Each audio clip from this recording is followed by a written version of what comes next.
All right. As far as injuries, we were just kind of a mental day today, but the guys that did not participate, Joe Noteboom, Jordan Fuller, Troy Reeder, Rob Havenstein with a veteran rest day. And other than that, we're in good shape.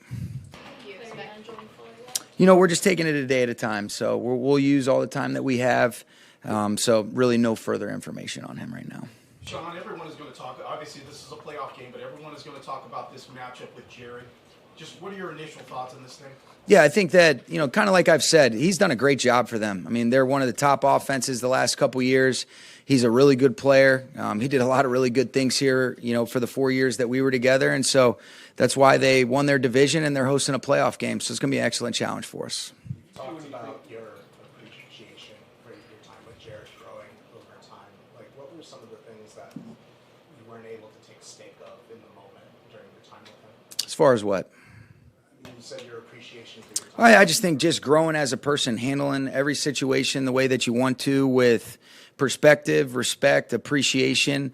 The thing that I'll never run away from are mistakes that I've made in previous instances. But when you look back on it, the gratitude for those 4 years, all the good memories that we had, and then when you end up making a change, that ended up being difficult. And could it have been handled better on my end? Absolutely. And I'll never run away from that. But the further you get away from it, the more that you try to grow as a man, as a person, as the leader that you want to become. He deserved better than the way that it all went down. I'll acknowledge that, and I think he knows that too, and and I'm not afraid to admit to those things. But I think we're all better, being able to look back on those things, and I do have more appreciation for him as time goes on. Sean, this late in the season, how do you practice? Can you practice silent counts and speakers and all that stuff, or is it just experience? No, you do. We were operating in the noise, even in the walkthrough. Matthew did a great job. I thought the offensive line and the skill players, and so it's going to be a great atmosphere and environment. So that's absolutely something that we're going to be working on all week, and we got to be able to handle that. Sean, do you have a past relationship with Dan Campbell? I don't. I mean, just the respect I have for him coaching wise, done a great job there. I remember him as a player, and then. I'm a fan of coaching, so we have interactions at league meetings and things like that, but no pre-existing relationship. Sean, do you appreciate the magnitude of what it means for Stafford to go back to Detroit after all that time there? Is there any way that you can help him deal with that, sort of the emotion or off-the-field issues as far as going back to the reception he might get? Yeah, I think the big deal is all the great things that he did for that city. For that organization. I think there's a lot of appreciation on both ends. I know he feels that way. I know they do about him.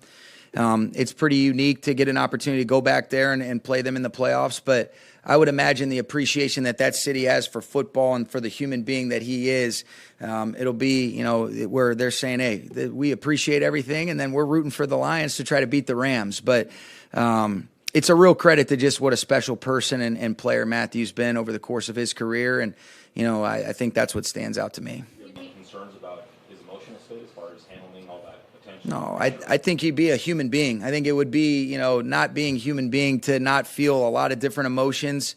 But he's put our team in a position to go play a meaningful game, and he's got a lot of history there. I think it's real to feel those types of things. But once you get into the game, let's be totally immersed in the moment. We got a lot of confidence in him, and I want him to just be able to cut it loose and play well with his teammates. We know he's very to himself and on a lot of things. But as you've gotten to know him over the last few years, was there anything that sort of had slipped out in your conversations about how much that place meant to him through his young adulthood? Well, I just think the time spent there, when you're somewhere for 12 years and you look at, all the kids that, he and Kelly had, the 4 beautiful girls. And I think there's just a bunch of memories. I mean, so much of his life was spent there. And so it comes up in conversations all the time. And I know how much he appreciates the relationships. I mean, I think one of the coolest things you can see is, when he was mic'd up when we played them a couple years ago, and the love and appreciation that all the people from that organization have towards him and him towards them, that you just can't fake that interaction that occurs. And he's as real as it gets, and that's why, whether it's teammates, coaches, people that have been around him, everybody loves this guy because of the way he handles himself, the competitor he is, and I could go on and on. You kind of touched on this on Monday, but with Matthew, how beloved he is at Ford Field, do you talk with him about just his pregame routine and allowing for like extra time as he tries to make his way out to warm-ups and likely might be stopped by like everybody along the Yeah, way? I think, I don't, Lindsay. He's got such a rhythm and routine that fits his schedule. So don't get in the way of that. I think you want to be there as an ear. And then, we're trying to keep it, like we talked about, it's a different type of game in terms of the history that he has there, but it's a playoff game. These are big time opportunities. This is why you get into this, is for opportunities to go compete against one of the best teams in the NFL in a great, road atmosphere. And so he's been in these types of situations before. And so I think he'll have his rhythm and routine, and however he wants to adjust, that's up to him, and I'll defer to him on that. Before the trade, if you can remember watching film of him that last season in Ford Field, is there anything that sticks out to you about any game or any moment, and how much or what do you think the biggest thing that's changed from his last time at Ford Field to now with you guys and everything that's happened? I've studied him for a long time, and the creativity, the ownership, the understanding of what he's seeing, the ability to be able to make all different types of throws, the toughness, the competitiveness, all those things really stood out. And that was consistent in the film that you really watched from the previous year when you're talking about the 2020 season. He had a thumb issue that he was working through there, ended up playing through that. And so I was just impressed with the ownership of all the different situational things. And then you do your background. You find out about, the person, and you can't hear enough good things. And it's, it was something that we felt was fortunate to be able to, get him on board. And he's done a great job for us. Is it difficult separating the personal relationship from the professional relationship? No, it isn't, because I think that, those things go hand in hand. Football is about, these relationships and continuing to learn and continuing to grow and not be afraid of, all right, hey, how do you best handle things as you're continuing to try to mature as a person and do right by people that you love and care about. And so you acknowledge, and I think you got to be honest about all those feelings that exist, whether it's you're going against previous players, previous coaches. But once the game is kicked off, it's about the Rams versus the Lions. That's where our focus and concentration is this week. And while I totally respect and understand the outside narratives, I got to believe that's the same thing for them in regards to how do we go win this game as a team? How do we play complementary football? And what does each person need to do within the framework of their roles to help us go be successful and enjoy it? And I know you have some thoughts on Pete Carroll leaving Seattle. Yeah, what a great coach. What an amazing, just leader of people, the consistency at which he's operated with. I got tremendous respect for him, just especially going against him in the division for the last 7 years. But I think a lot of the values and the principles, Jim, that he has in terms of the energy, the competitiveness, the way that he pours into his players, where you're uplifting. And, I think what great coaches do is they make people they're around in situations they're a part of better. And Pete Carroll is one of those guys that comes to mind when I mention that. And so the ultimate competitor, I think what I appreciate the most about him is as he navigated his coaching journey, being able to figure out exactly how they wanted to do things. And, man, did they have an identity with the teams that he's coached, with how they played, how they enjoyed, the consistency, but also being at your best when your best was required. And Coach Carroll is a stud. And if I'm sitting up here being able to do that as long as he did, holy shit, will that be impressive. Couple more, guys. How young your team is, you guys have some players going through a playoff run for the first time. Is there anything you handled differently with them, maybe as opposed to the way you handled it before? No, I think you acknowledge that it's a great opportunity, but I think we want to be consistent in our approach, Sarah. A lot of the things that this team has done so well, especially with whether you want to say it's a reset or a refocus from the bye on, it's like, hey guys, let's continue to trust the process, continue to trust one another. Let's go, have a great week of preparation, but let's attack this thing with an opportunity, an urgency, but an enjoyment while we're doing it. And I think that's the way that this team has played. I think the veteran leaders, a lot of these guys that have been in big time games, conference championships, Super Bowls, they know it's a more important game in terms of, hey, if you win, you advance. If not, your season ends. But I don't think you want to press. I think the atmosphere and environment is going to be outstanding, but I don't think you want to get too far outside the framework of the things that allowed us to be in this position. Following up on that same vein, the last few years you've been in this position has been Super Bowl or bust. Not so much this year. Where's your mentality about where your team is heading into this game? My mentality is enjoying, every single day and the chance to be able to do it for people that you really appreciate, care about, and having the values and principles guide our everyday approach and really, attack the opportunity that these guys have earned. And that's to be able to go play on the road in a great wild card atmosphere at Detroit. You know that they're going to be rocking on Sunday night. And so we're going to enjoy it. I've never gotten too caught up in the outside expectations. I know when you guys ask questions what they've been. But this team, this journey that this team has been on and all the different things that they've navigated has sure made it fulfilling to be a part of it. And you want to keep it going as long as you can. What's it been like to see the success of the run game this season, and how crucial is that as you enter into the playoffs? It's huge. I think there's a lot of factors that go into it. I think it really takes all 11 to run the football efficiently.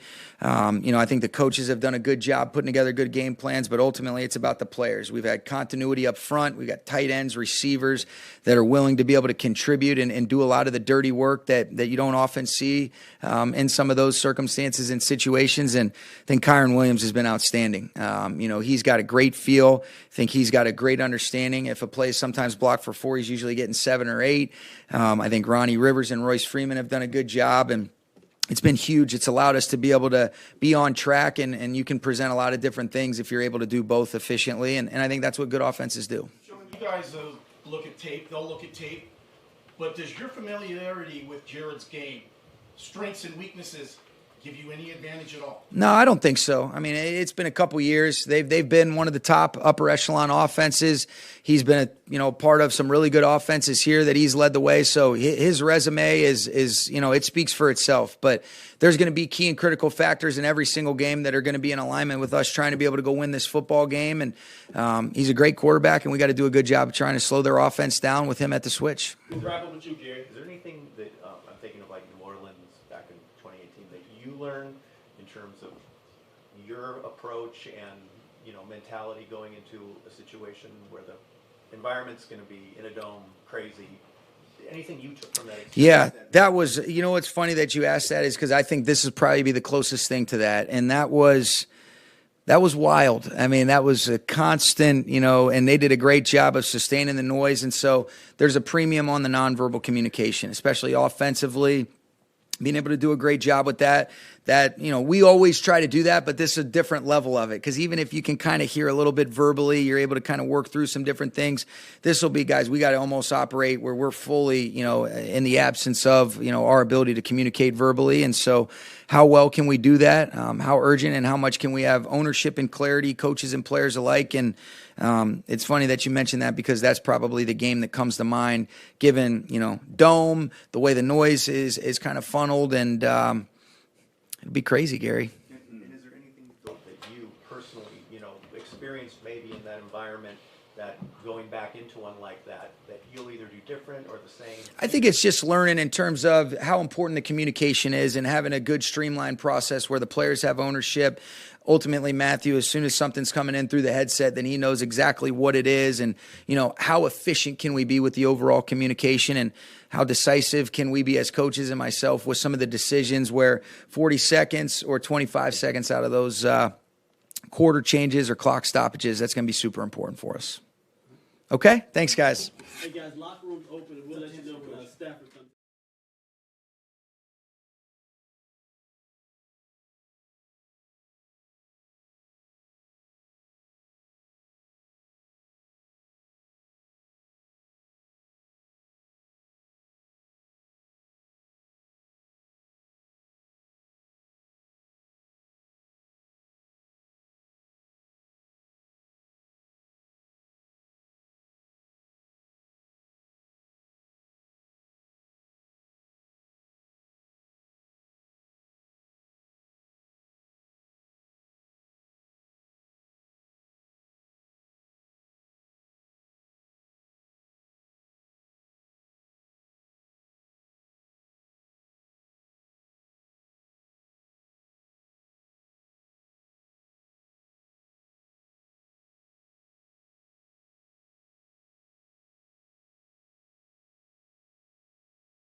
came clear. Was there any part of you that ever, kind of wondered what if this matchup could be a possibility before it actually became?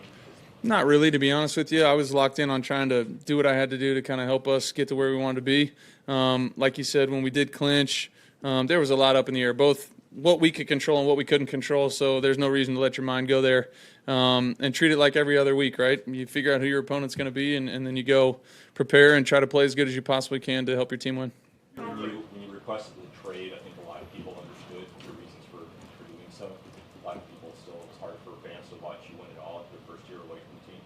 What kind of reception do you expect to get back in the fourth? I'm not expecting anything, to be honest with you. I was asked this question a couple times, just by friends and family, and I think the biggest thing for me is just go experience whatever that experience is going to be. I understand, what the people of Detroit and what the city of Detroit meant to me in my time and my career, what they meant to my family. I hope they feel that back, but at the same time, I'm not a stranger to the situation and understanding that I'm the bad guy coming to town. I'm on the other team, and they don't want success for me. So whatever happens, happens. I'm going to go experience it, play the game. Once the ball's snapped, man, let's go. Two good football teams, go compete and see what happens. Matthew, emotionally, talking to me about going back to Detroit, a city that had never hosted a playoff game in the time you were there. Now you're going back, trying to beat them. Do you feel like is a bittersweet type of thing for you, or is it just how do you feel about that? No, I'm excited to go play anybody anywhere in the playoffs. At this point, we were a team that, at the beginning of the season, nobody gave us a chance to be at the position that we're in. I'm proud of the work that both the players, the coaches, everybody that's involved in getting this thing right has. I'm proud of the work that we put into it. It's gotten us to this point. We got to continue to work to try and get better. And we have an opportunity to go play a game on Sunday. And if we win, we continue to go. And if we don't, we go home. And we understand that. Just going to embrace the opportunity. That's what we've been doing all year. Have fun in the experience and go try to play as good a ball as we can. I'm just curious, just removing the win-loss element from this, which I know is hard to do, but the city itself, you spent so much time there and really grew into adulthood in that city. So for it to be hosting a playoff game, can you share with us what that means to people who aren't there? Yeah, it's an amazing city. It's an amazing group of fans. The organization does a heck of a job, and I know that they're going to be excited. It's going to be a great atmosphere, probably one of the best we've played in a long time. And it's a group of people that, from my experience, love the Lions, wanted what was best for them, and when now they're playing really good football, they have the opportunity to host a playoff game. They've earned that opportunity. It's it's going to be a cool experience for those people and really everybody involved in the game. It'll be a tough place to play. It'll be loud. It'll be really, tough for us to communicate as an offense, and we understand that. But those are the kind of fun experiences you want as a player in the NFL, and I'm sure Sunday will be that way. Any opinion on the outlawing of the Detroit Matthew Stafford jerseys? I don't pay attention to any of that, to be honest with you. I'm not looking into the stands. I'll find my family, give them a wave. Other than that, I imagine there's going to be a lot of bodies in there. What they're wearing, I don't know, but I bet they'll be having fun. Now, there'll be a lot of people there. There'll be a lot of people who will say your teammates are going to try and win it for you. What do you tell your teammates to keep them cool, calm, and collected when they have that in the back of their mind? Yeah, I think the biggest thing for us is just trust what we've been doing. Really since the bye, we were 3-6 at the bye. We've been in playoff mode since then. You lose one, we lost one, we still got in, maybe two, you're not in. And so we've been in that mode of, hey, let's just go out there, prepare as best we can, have a great week of preparation, and then go cut it loose on Sunday. And whatever happens, happens. And this week is no different. It's a football game once the ball snapped. All those guys are going to trust their preparation, trust the guy next to them, and say, hey, man, let's go enjoy this experience. Let's go, lay it all out there and see where the chips end up. You know what it's like to plan a playoff game. A lot of those guys don't. What do you say to them? How do you kind of calm them down? Yeah, similar to what I just said. Just trust yourself, trust your preparation. We've got some veteran guys that know what it looks like to go out there and have success in the postseason, and we've got some rookies that have grown up as fast as any rookie class I've ever been around. So, trust the guy next to you. Trust whatever you do on a normal week to prepare. Just go do that again and come out there, cut it loose on Sunday, have some fun. Does your time at Ford Field at all